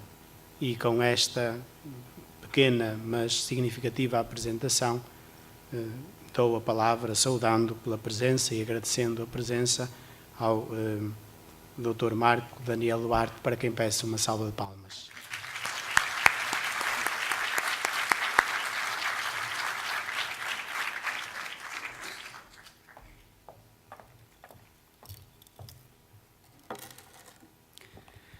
Começo por cumprimentar todo o auditório, sou eu que agradeço o convite, que muito me honra, para poder estar presente no Arciprestado de Braga e para poder colaborar nesta aproximação que todos fazemos às realidades que não conseguimos ver.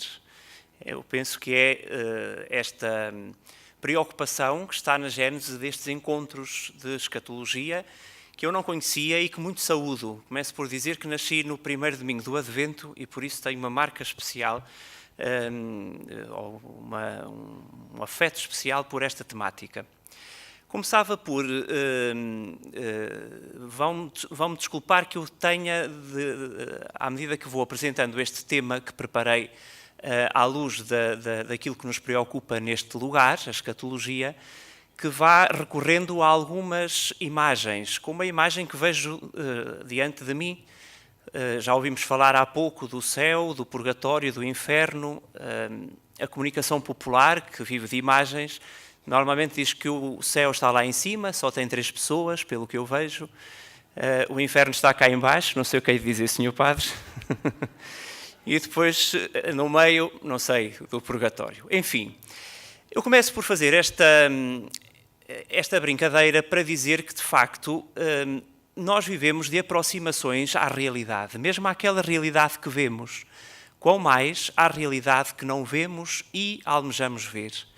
A mensagem de Fátima é também uma aproximação a uma realidade especial, à realidade do Deus da vida, como ainda há pouco era aqui sublinhado, através de uma metodologia e de uma apresentação do mistério da morte de Deus. Deus não existe na história humana.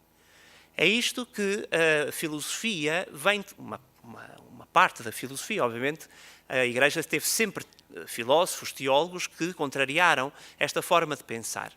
Mas esta forma de pensar tem consequências na vida humana, tem consequências em quem vive cotidianamente e em quem legisla aquilo que é o cotidiano humano. E esta introdução, que eu gostava que fosse mais breve, talvez, do que aquilo que está a ser, permite-nos entender Fátima de uma outra forma. Aquilo que se passa em Fátima é o contrariar de uma filosofia completamente contemporânea, que começa no chamado século das luzes, filosofia iluminista, que leva ao extremo a ideia do homem, que há depois, inclusivamente, ser chamado super-homem, que vai prescindir de Deus e que assenta numa equação que a felicidade é determinada pela suma ciência e a suma potência, uma vez a outra dá a suma felicidade. Isto é o que Eça de Queiroz, um homem do século XIX, escreve num dos seus romances, também com alguma crítica àquela sociedade que está completamente acelerada à procura do progresso e que, para encontrar esse progresso, entende que deve prescindir da presença de Deus. Por exemplo, um dos arautos da política nacional, e agora aproximo-me da segunda década do século XX, em que acontecem os episódios de Fátima, um dos arautos, um dos grandes protagonistas de uma reforma ideológica que Portugal estava a viver, estou a falar do republicanismo, recém-vencedor em 1910 e que vai ser fruto de uma filosofia positivista, vai dizer que, é uma frase que se atribui a Afonso Costa, que dentro de 2 ou 3 gerações, estamos em 1911, não haverá religião em Portugal. Isto é, dentro de 2 ou 3 gerações acabará a fé no território português. Aquilo que se está a passar em Portugal passa-se noutros lugares do mundo. Em 1911, 1912, 13, 14, 15, 16, 17 também, e continuará a ser assim, em 18 alguma coisa vai mudar em relação a esta forma de estar. Para se fazer uma procissão, para se fazer uma manifestação pública de fé, era preciso pedir autorização ao governador civil. Deus, que, na minha opinião, e é isso que proponho neste dia, está entre o tempo e a eternidade. Passava então, sem mais demora, a dizer que a irmã Lúcia, para além de, nas suas memórias, se deter na reflexão sobre o acontecimento especialíssimo, se quisermos dizer inefável, ou pelo menos que se faz a partir de uma aproximação da linguagem, e à medida que se aproxima desse acontecimento, vai narrando aquilo que sucede nas aparições, nas suas memórias nós podemos ver também uma irmã Lúcia antropóloga. verdadeiramente antropóloga. Por exemplo, nós sabemos, a partir da pena de Lúcia, do escrito de Lúcia, algumas das cantigas do tempo dos pastorinhos em Fátima, do tempo da infância dos pastorinhos. Uma delas, que a Lúcia cantou até no final da vida, até há um registro sonoro desta quadra cantada pela Lúcia, diz assim: no céu há uma janelinha, vê-se Fátima por ela, quando Deus se sente triste, vai sentar-se junto dela. É uma quadra popular que é cantada na região de Fátima. Obviamente, a Lúcia, quando vai depois escrevê-la nas suas memórias, hesita e não vai escrever Fátima. Já vou dizer o que é que vai escrever. Porque quando escreve as memórias, já nos anos 30 e tais, 40, já tem uma dimensão de que o mistério extravasa de tal maneira a covadeiria, a Aljustrel, Fátima, que quando vai escrever, lembra-se que em Braga também pode haver uma janelinha e que quando Deus se sente triste também se pode colocar junto daquela janela a olhar e a contemplar e a intervir no mundo. Fátima é, se quisermos, esta janela.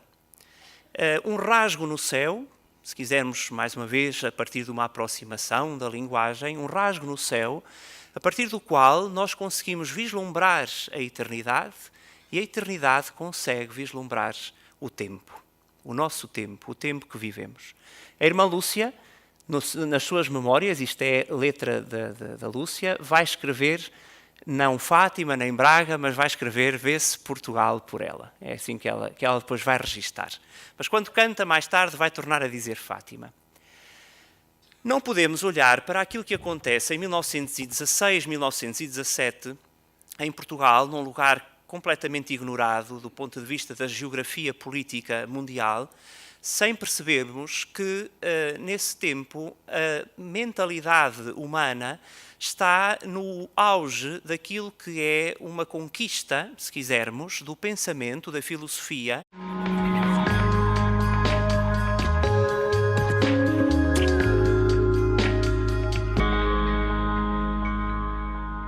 Um cumprimento especial ao Sr. Arcipreste, ao Padre António Sérgio e a todos vós do nosso Arciprestado de Braga, e não só, que aqui quisestes vir hoje para escutar o doutor,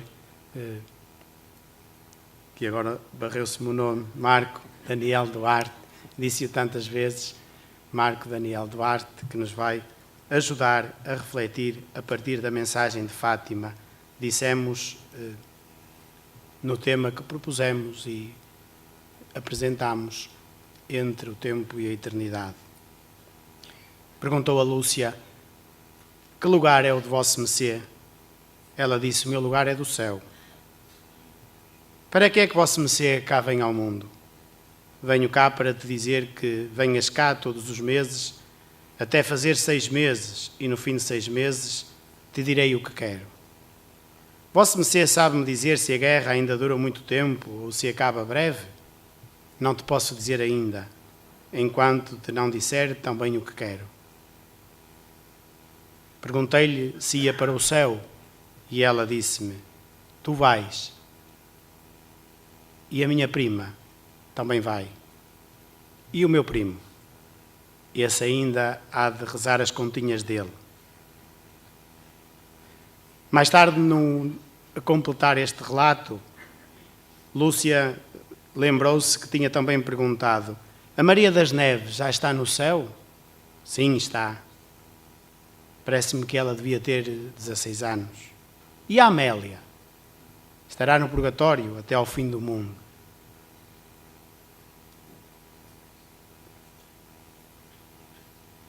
Esta passagem do diálogo de Lúcia com Nossa Senhora, a 13 de maio de 1917, dá certamente o ponto de partida excelente para esta nossa reflexão. O Dr. Marco Daniel Duarte é diretor do Serviço de Estudos e Difusão do Santuário de Fátima, onde dirige o Museu da Instituição e o Departamento do Património Cultural da Diocese de Leiria-Fátima. Doutorou-se em História da Arte pela Faculdade de Letras da Universidade de Coimbra, com um estudo sobre o santuário e sobre a iconologia de Fátima.